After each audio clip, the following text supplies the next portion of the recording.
Baik semuanya, assalamualaikum warahmatullahi wabarakatuh.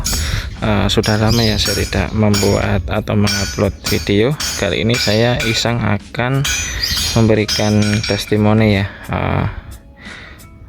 keluh kesahnya apa. Ini sudah 1 tahun ya saya memakai mobil Toyota Etios sedan bekas Eagle ini atau bekas Express ini.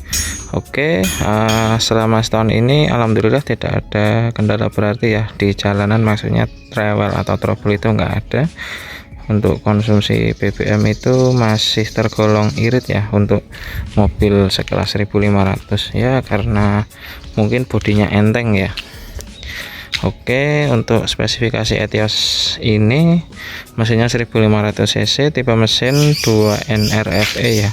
2NR nya tapi beda dengan punyanya Yaris yang baru atau Limo yang baru. Jadi ini mesinnya masih konvensional, non VVT-i ya. Oke, untuk mungkin dari tahap awal mobil ini seperti apa bisa dilihat di video saya yang sebelumnya ya, prosesnya seperti apa dari sortir dipu terus sempat hilang, terus ini adalah unit penggantinya ya. Saya dapat ini di kilometer 16 ribuan ya, ini sekarang sudah 23.000 ongoing. Alhamdulillah tidak ada kendala yang berarti ya. Oke, terus apa aja yang sudah saya upgrade atau diganti ya. Untuk dari sisi eksterior sendiri atau bodi, ini mobil ini sama sekali belum masuk ke tukang cat ya atau tukang poles dan salon atau dan lain-lain. Ini cat masih ori bawaan dari kebun ya. Kalau di video sih kelihatan jernih ya. Untuk aslinya sepertinya ya ada detil-detil noda sih ya, maklum karena catnya masih bawaan, mau saya cat lagi masih sayang.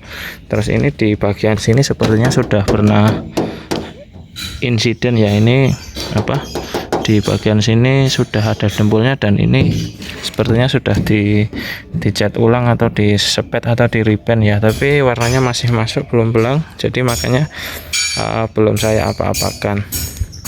Oke, terus yang sudah saya ganti terutama pelek, karena pelek bawaan itu masih kalang dan ring 14. Ini saya belikan punyanya Honda Jazz ya, ring 16 dan bannya juga baru pakai Hankook V2 konsep ya. Oke, ukurannya 185/55.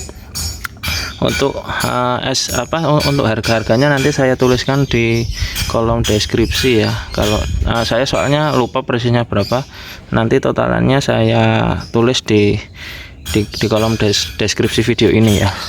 Oke, saya empat-empatnya saya ganti. Terus ini talang, ini saya beli punyanya Falco. Ini ada embosnya Auto 2000 sepertinya. Di sebelah mana ya, saya lupa, pokoknya ini ada. Ini saya pakai punya Falco yang model biasa ya, jadi ini agak apa ya, kurang nekuk ke bawah, tapi masih cukup pantas lah daripada nggak ada talangnya ya. Kenapa saya kasih talang? Ketika saya ingin membuka sedikit jendela ketika parkir begini kan panas, nah itu misalnya gerimis itu air tidak langsung masuk, salah satu pertimbangannya saya pakai talang itu. Terus selera juga sih, karena kalau dikasih talang itu saya lihatnya lebih suka aja sih. Dan untuk pilar B-nya ini sendiri saya blackout, ini pakai Scotland ya, saya beli meteran itu 20.000. Terus apa lagi ya,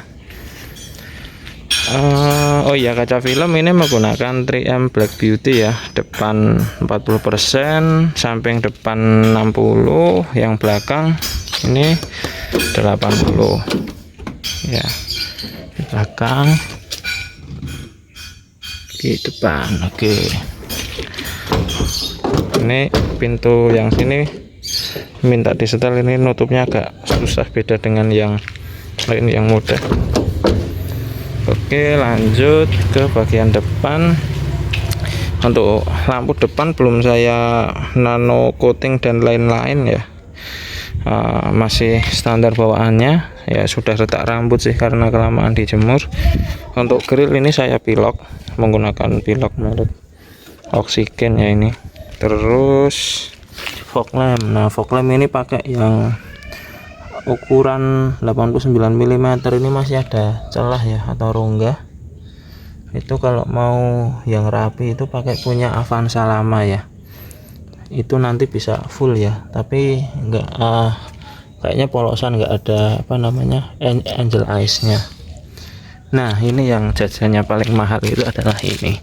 Untuk mutasi ke plat AB ini saya nyabutnya habis 4.550.000 karena pajak mati 3 tahun, dan masuk ke Jogja sekitar 4.850.000, dan sama lain-lain fotokopi dan lain-lain itu ketemunya ya sekitar 9 jutaan lah, hampir 10 juta. Itu yang paling terasa banget ya untuk mutasi ini. Jadi kalau mau beli Etios, saran saya yang udah plat hitam atas nama pribadi, dan mobil itu kalau udah dirawat orang itu nerusinnya ngerawatnya enak daripada ngambil dari dipul, apalagi yang sekarang yang akhir-akhir ini barangnya tinggal sisa-sisa ya begitulah. Kita kan nggak tahu apa sih yang udah diganti, tapi kalau ex orang atau sudah dirawat orang kan kita meneruskan perawatannya enak, sudah tahu apa aja yang udah diganti dan apa aja yang belum diganti. Oke, lanjut ke cover spion ini udah retak-retak, pecah-pecah ya. Ini katanya kalau ganti bisa pakai punya Limo Gen 1, tapi nanti dudukannya dicopot ya. Terus apa lagi? Untuk shock ini juga sudah saya ganti. Ini pakai Monroe-nya Falco ya. Tadinya tuh yang mati bagian kiri depan sama belakang kanan, ya udah diganti sekalian. Ini harganya nanti saya tulis di deskripsi ya. Kalau nggak salah depan itu 1 juta, belakang 650.000 ya. Terus sama karet support shocknya juga saya ganti. Ini kondisi kaki-kaki, alhamdulillah tidak ada rembes ya. Tapi ini kotor karena sudah lama nggak saya cucikan steam ya, cuci kolong. Alhamdulillah oke, nggak ada bocor. Cover mesin bos juga masih ada. Di bagian eksterior mungkin itu. Lanjut ke bagian mesin, kita buka.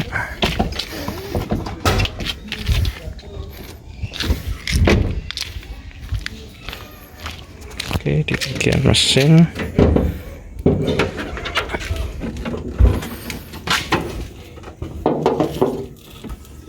untuk di bagian mesin sendiri, karena ini yang tipe Etios dan yang masuk ke sini yang paling bawah, jadi nggak ada cover tutup atau peredam mesinnya ya, beda sama yang Falco tipe G. Tapi sekilas sama sih untuk kap mesinnya. Lalu ke engine bay nya ya, karena ini tidak ada ABS maka sini kosong. Yang sudah saya ganti tentunya filter, karena dari bawaan itu nggak ada, katanya ada, ternyata kosong. Ini filter saya pakai Sakura, harga 70 ribuan apa ya offline. Kalau beli online Denso itu 50-an. Oli saya selalu pakai yang 530 ya, karena ini kilometer masih rendah. Saya pakai Fastron Eco Green ya 530. Kapasitas oli dengan penggantian filter oli itu 2,9 liter, tanpa penggantian cukup 2,6 aja. Jangan satu jerigen dimasukkan semua, nanti kasihan mesinnya juga, pasti dia akan berat. Terus ini karena penyakitnya Falco itu ini pasti longgar, maka dalamnya dikasih double tape. Untuk minyak rem belum saya apa-apakan, tapi ini berkurang sedikit, kemungkinan kampasnya sudah mulai tipis ya. Terus ini AC belum saya apa-apakan, masih dulu sempat nggak dingin, tapi sekitar ya setahunan yang lalu saya pas puasa tahun kemarin itu dicek, katanya nggak ada kebocoran sama tukang AC-nya, coba ditambah freon, dan alhamdulillah sampai sekarang aman ya, nggak ada maksudnya tetap dingin lah, meskipun nggak sedingin kalau evapnya habis dicuci ya, tapi ya lumayan lah. itu 75.000 apa ya kalau nggak salah. Dan ini yang sudah saya ganti adalah radiatornya, karena dulu itu radiatornya sobek setelah saya pakai ke Pacitan itu radiatornya sobek, terus kalau ditambal saya nggak mantep, maka tak belikan ini merek Trivindo 700.000. Alhamdulillah sampai sekarang nggak ada kendala sih. Terus tetap saya pakai coolant ya, coolant Prestone. Nah, itu sama sekali nggak berkurang ya, berarti alhamdulillah aman. Terus air wiper saya pakai celing. Throttle body sudah saya bersihkan 2 kali sejak pertama kali beli. Saya bersihkan sendiri. Untuk video tutorialnya ada di video saya yang sebelumnya, itu ada cara membersihkan throttle body punya Etios ini.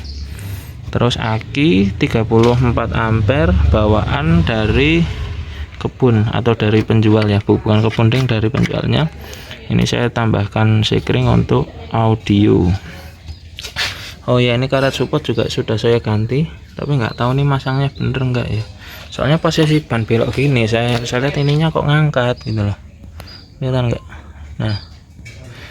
Nah ini baru saya tanyakan ke temen, ini kalau kayak gini bener nggak? Tapi sepintas saya lihat sih kalau ngangkat gini nggak bener sih.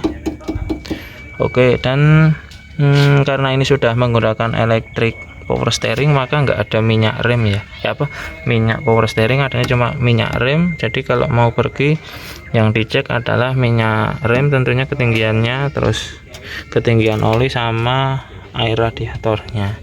Cukup simpel sih, dan dilihat nggak ada kebocoran ya, seperti inilah. Karena belum pernah saya salonkan atau didetailing ya, jadi cuma dibersihkan ala kadarnya. Oh iya, dan lampu depannya ini saya sudah memakai LED, nggak sampai 200.000. Saya lupa detailnya berapa, nanti saya tulis di deskripsi. Terus lampu kota ini pakai yang murah-murahan, ini yang RGB yang ada remote-nya, bisa diganti-ganti warnanya. Oke, terus apa lagi? Oh iya, klakson ini saya sebenarnya saya salah beli ya. Jadi kok ada flashelan klakson murah, sekilas mereknya Bosch gitu. Pas saya check out beli sampai rumah, lah kok mereknya bukan Bosch tapi Beseo CH nih. Nah, tapi suaranya oke sih, lumayan, dan nggak ada kendala sampai sekarang.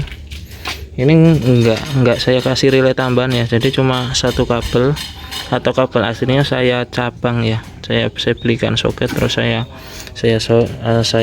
solasi lagi. Oke, di bagian mesin jadi itu ya yang sudah saya ganti. Head dan lain-lain alhamdulillah belum pernah saya ganti. Kopling juga masih aslinya, masih enak juga. Cuma dulu pernah sempat saya salah ganti oli transmisi ya, jadi pertamanya tuh enak banget shiftingnya, ngopernya, tapi ternyata ketika pertama itu saya ganti, niatnya diperbarui ya, jadi di refresh gitu. Sama karena sana punyanya yang size 90 roret, ya sudah pakai roret. Itu ternyata waduh, ngoper giginya susah banget itu. Terus saya cari yang size-nya lebih rendah, ketemu pakai merek second ya, 7590. Alhamdulillah so far lebih enak sih, cuma kadang-kadang di gigi satu sama mundur itu kadang-kadang masih agak nyangkut. Nah, mungkin karena setelan koplingnya kurang gigit atau gimana, belum saya otak-atik juga sih. Tapi daripada sebelumnya sudah lebih enak pakai itu ya, pakai yang lebih encer itu. Oke, terus apa lagi? Nah, karet itu baru yang saya ganti itu satu ini. Nah, ini saya pakai punyanya Etios Falco. Masangnya emang susah sih, jadi agak dipaksa-paksa dikit ya yang belakang ini. Tapi ya masuk gitu loh. Enggak jangan dipotong gitu.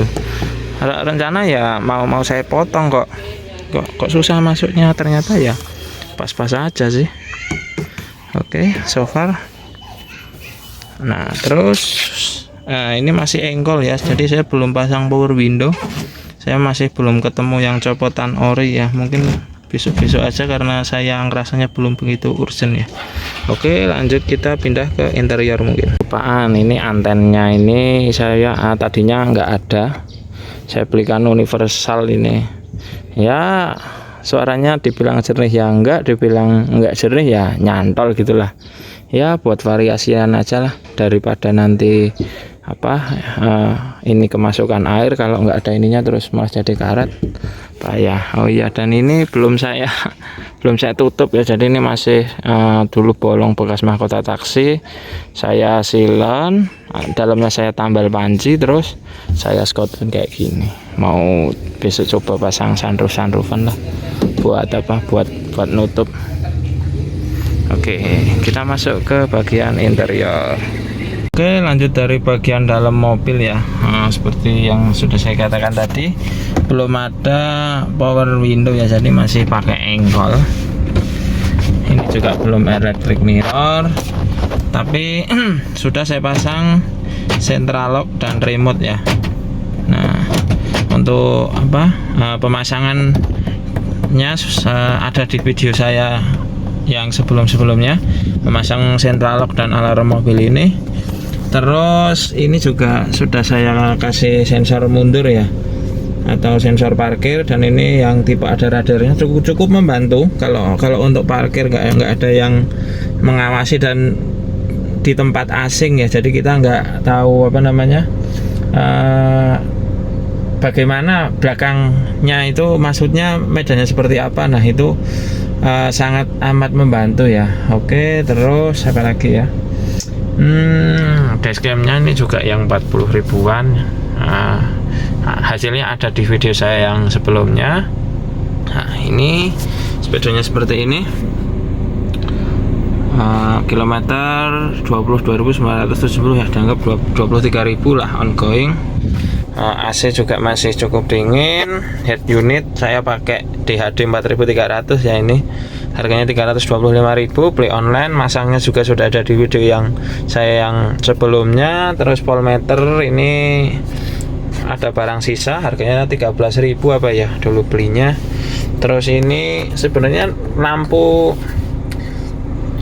itu saya ganti, ini yang LED, tapi nggak tahu kenapa kadang-kadang tuh mau nyala atau enggak, jadi udahlah,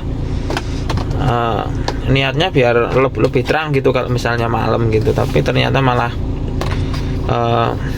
kadang-kadang nyala, kadang-kadang enggak, wes lah. Dan ini heaternya juga masih berfungsi ya, beberapa ada yang di off kan, ini masih berfungsi. AC belum saya kotak-katik. Terus ini juga lighternya masih nyala, ini untuk charger ya. Ya nggak ada yang istimewa ya dari mobil ini. Oh ya, ini lampu plafon sudah saya ganti LED, harganya 3.000 kalau nggak salah. Terus lampu kolong juga saya kasih, ini tadinya pakai DRL tapi saya pindahkan ke kolong yang di sini putus ya. Ya sudah. Terus apa lagi ya, jok masih standar kulit, alhamdulillah belum ada yang sobek. Nah sama PR ini handremnya itu kurang disetel ini. Terus filtrasi juga sudah pernah saya ganti. Ya speaker depan pakai split Nakamichi 300 ribuan, suaranya soundstage-nya lumayan. Yang belakang itu pakai 6,5 yang koaksial Nakamichi juga. Powernya pakai Nakamichi monoblock, dan subwoofernya pakai LG home theater ya. Untuk pemasangan power dan subwoofernya juga sudah ada di video saya yang sebelumnya. Oke, spion juga masih bawaan ya. Oh masih oke. Plafon juga sudah saya ganti, saya bersihkan. Ini atasnya juga sudah saya kasih peredam ya, atau aluminium foil. Di atas ini aluminium foil, terus di bawah ini sudah saya clean coat, terus kasih aluminium foil dan rock wool 7 mm ya, dari depan, tengah sini, terus belakang sampai ke bagasi itu juga. Jadi suara gemuruh dari luar itu alhamdulillah cukup tereduksi dengan baik ya. Dengan itu habis berapa ya, sekitar 500-600 ribu sih saya belinya itu. Terus karpet dasar itu juga saya ganti ya, yang vinyl ini. Jadi lapisannya rock wool, terus karpet yang blue true ini kotor ini, tapi blue true ini, terus karpet yang vinyl ini, dan ini bawaan dari kebun sana, dari perusahaan taksinya dulu. Itu saja. Terus apa lagi ya? Oh ya, bentar, pajaknya bagi yang penasaran kalau di Jogja itu berapa, saya kasih lihat sebentar. Nah ini ya, ini Toyota Etios Sedan 15 MT. Untuk PKB masuknya BPNKB-nya masuknya sendiri itu 1.200.000, karena di Jogja nggak ada bebas BPNKB ya. Jadi yang hilang itu cuma pajak denda keterlambatan. Nah ini PKB-nya itu fantastis, 2.613.000. Itu saya pernah sempat komplain ke petugasnya itu, Pak ini kok bisa ketemu segini, berapa, gimana ini ceritanya? Soalnya punya teman saya itu cuma 2 juta bawah ya, dan yang di Jawa Tengah itu cuma 1.800.000. Nah ini kok bisa ketemu 2.613.000 itu gimana? Terus dihitung. Nah ini ternyata dihitungnya itu dari mobil ini pertama itu dicabut itu bulan apa. Jadi intinya seperti itu. Jadi saya itu ini majeki mobil bukan 1 tahun tapi 17 bulan. Jadi setelah dicabut dan proses dan saya terlambat memasukkan, itu tidak masuk ke sanksi administrasi tapi masuk ke dianggap pajak bulanan. Jadi ketemulah angka 2.613.000 ini. Oh jadi seperti itu. Ini pajak 17 bulan ya. Jadi kalau normalnya itu harusnya sekitar 2 juta rupiah ya, untuk PKB-nya itu 2 juta bawah lah kalau nggak salah, itu 2 juta lebih 3.000. Nah terus jasa harja ini 324, admin STNK 200, ini 100.000, totalnya 44, BPKB-nya 375.000. Jadi ketemunya sekitar ya 4849 lah, dianggap aja 5 juta sama warawirinya ya. Ini habis 17 April. Ya ini yang paling mahal itu di sini ya, di surat-surat itu. Jadi saya rekomendasikan kalau misalnya mau ngambil itu ya yang sudah plat hitam sendiri. Pertama kita tahu sudah apa aja yang udah diganti, terus kita nggak ribet, terus kadang-kadang ketemunya malah lebih murah. Ini nanti coba kalau di total berapa, ini kayaknya udah 55-an lah, ini 55 sampai ya mungkin hampir 60 juta lah. Padahal kalau misalnya ya pasaran mobil ini yang beres itu ada yang jual 55, 60, tergantung lah seperti apa. Mau yang sudah ada body kit atau orisinil. Untuk body kit sendiri ya monggo, itu selera. Kalau saya lebih suka yang OM ya. Nah, saya lebih suka yang rapi. Kalau yang body kitan itu kadang-kadang ya kurang presisi lah. Oke, untuk pajak segitu. Terus apa lagi ya? Nah mungkin untuk plus minusnya menurut saya pribadi sendiri, ini opini saya sendiri, saya bukan pedagang, saya hanya pengguna. Yang saya rasakan selama setahun ini menggunakan mobil ini ya mungkin kalau ketemunya sama-sama 60 juta, kalau Anda ingin mengejar mobil yang tahun muda, kalau mau yang bekas taksi itu, kalau saran saya pribadi sih mending limonya sih ya. Kenapa limo? Yang pertama yang jelas spare part. Ini tuh spare partnya cukup sulit untuk sekelas Toyota. Saya katakan cukup sulit untuk sekelas Toyota. Kenapa? Karena tidak semua bengkel itu menjual spare part ini. Posisi saya di Jogja, saya dulu pernah mencari filter udara untuk Falco ya. Ngomongnya punya Falco, bukan punya Etios Sedan ya. Itu 5 bengkel itu baru ketemu. Dan itu ya membutuhkan effort lebih sih. Kalau ada yang ngomong masa Toyota itu kok susah sih? Ya ini cukup sulit untuk sekelas Toyota. Bahkan di sini lebih gampang cari spare partnya Lova atau Kia atau ya mobil Korea atau bahkan mobil Eropa sekalipun. Itu yang pertama. Yang kedua pasti pusing ya masalah kampas kopling, karena ya mobil ini substitusinya paling pakai punya Valco ya bisa sih dioplos mataharinya, deklakernya, tapi lebih mudah limo daripada ini jauh. Terus berbicara dari masalah kenyamanan ya lebih nyaman limo kemana-mana. Mobil ini tuh ya rasanya seperti inilah apa ya, ya seperti LCGC lah, LCGC ditambah dikit. Mobil ini kalau untuk sendirian itu waduh nggak enak, suspensinya keras, spirnya keras, pokoknya bantingannya tuh nggak ketemu nyaman lah kalau menurut saya pribadi. Kalau ini baru dikomparasikan dengan limo ya. Dan mobil ini tuh kan di India adalah varian mobil Toyota murah, mungkin istilahnya LCGC-nya sana. Jadi ya yang penting di mesin dikasih roda bisa jalan, ada remnya udah gitu loh. Mungkin berbeda yang seri Platinum ya, karena ini yang versi basic, apalagi yang untuk kendaraan komersil maka fitur-fiturnya disunat, airbag nggak ada. Ya seperti inilah ini mobil apa ya. Mungkin kalau sama mobil 90-an ya masih nyaman 90-an sih. Ini cuma mobilnya itu diomong bandel apa ya, mungkin tergantung pemakaian juga sih. Ya mobil ini ngirit ya, irit untuk sekelas mobil injeksi ya. Untuk 1500 cc oke ini ngirit. Kemarin saya pakai di Tuban itu jaraknya 480 kilo. Dari Jogja itu posisi bensin itu 4 bar seperti ini. Lalu saya isi itu di Klaten, di Delanggu itu 150.000. Terus sampai Jogja, sampai Sragen baliknya itu tak isi 100.000. Sampai Jogja itu masih sisanya 6 bar. Ya mungkin itu tidak valid karena tidak full to full ya, tapi paling enggak menggambarkan bahwa mobil ini itu tembus 114 lah, 115 dengan kondisi 2 orang dewasa dan 1 anak-anak, dan saya nyopirnya cukup ugal ya. Di tol juga saya lari 140, 150. Ya dibilang cukup irit ya. Untuk kemarin lari kenceng itu anteng enggak? Alhamdulillah mobil ini anteng.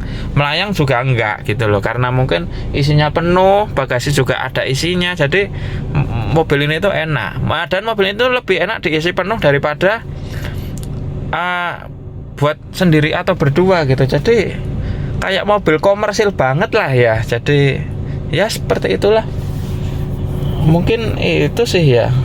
Untuk plusnya ya, kenapa saya mungkin ada pertanyaan, kenapa saya nggak ngambil limo aja kok malah ngambil Etiosnya? Yang pertama, saya terus terang saya penasaran dengan mobil ini. Mobil ini tuh limited, maksudnya bahkan di Jogja itu kalau misalnya ketemu itu kemungkinan kita kenal gitu loh. Dan mobil ini tuh limited gitu. Dan populasinya di Indonesia juga cuma ada 2000 sekian. Mobil ini tuh limited. Yang pertama itu alasan saya kenapa membeli ini. Yang kedua, terus terang karena kilometer rendah. Kalau misalnya dapat yang kilometer tinggi, saya jauh milih limonya. Sama-sama kilometer tinggi itu pasti ada perbaikan. Perbaikannya ini mumat. Ya itu tadi, karena spare partnya itu nggak gampang ya. Temen di Bekasi juga cari rakstir juga nggak bisa sehari ketemu. Ada sih ada, cuma butuh waktu gitu loh. Beda dengan limo gitu, misalnya rakstir jebol, carikan gitu. Hari itu kepasang juga bisa. Kalau ini ya wes untung-untungan gitu loh. Itu. Terus yang ketiga apalagi ya? Ya karena pada saat itu saya punyanya duit di bawah 40 juta ya, dan pengen yang ya karena penasaran itu juga, kayaknya asik sih dibangun sendiri gitu. Terus bisa dikumpulkan pelan-pelan gitu, tambah ini ya, itu bedanya di situ. Jadi karena uang saya belum cukup, maksudnya belum banyak ya pada saat itu, yang duit nganggurnya cuma segitu ya saya belikan ini. Mungkin kalau beda cerita kalau saya punya uang 60 juta guys, belum tentu saya ngambil ini. Terus terang belum tentu, masih banyak opsi mobil lain. Nah itu monggo nanti terserah Anda ya. Ini terus terang ini opini pribadi saya sendiri, mobilnya seperti ini. diomong bandel ya, saya baru jalan 5.000 kilometeran, jadi belum bisa ngasih testimoni lebih jauh ya. Tapi so far itu oke lah, maksudnya rewel di jalan itu jarang, paling ya di seputaran Kampas Kopling. Terus apalagi ya, ini transmisi keras, masuknya keras, itu PR-nya Etios. Di Valco juga persnelingnya tuh kadang-kadang nggak empuk lah. Nah terus part bodi belakang terus kaca itu nggak tahu, kalau pecah paling custom itu nanti, karena ya Toyota nggak menjual mobil ini secara resmi gitu loh ya. Mungkin itu saja yang bisa saya sampaikan ya. Ini sekali lagi ini karena adalah apa yang pendapat pribadi saya, bukan saya tidak di endorse maupun apa, bukannya menjelekan, tidak. Ini saya beli dengan uang saya sendiri, dan saya juga bukan influencer, juga bukan. Ya beginilah, dibilang nyesel ya ada nyeselnya. Kenapa nggak beli Kia Rio yang baru, atau maksudnya yang 2013 2014, atau beli Limo, kenapa nggak beli itu? Di satu sisinya senang gitu loh, senang karena mobil ini limited gitu loh. Kalau misalnya di jalan itu ya kadang-kadang jadi perhatian orang gitu loh, Kak, karena ini tuh jane mobil apaan sih, seperti itu. Baik, biar nggak kepanjangan, mungkin bisa nyambung di lain waktu ya. Kurang lebihnya mohon maaf. Assalamualaikum warahmatullahi wabarakatuh.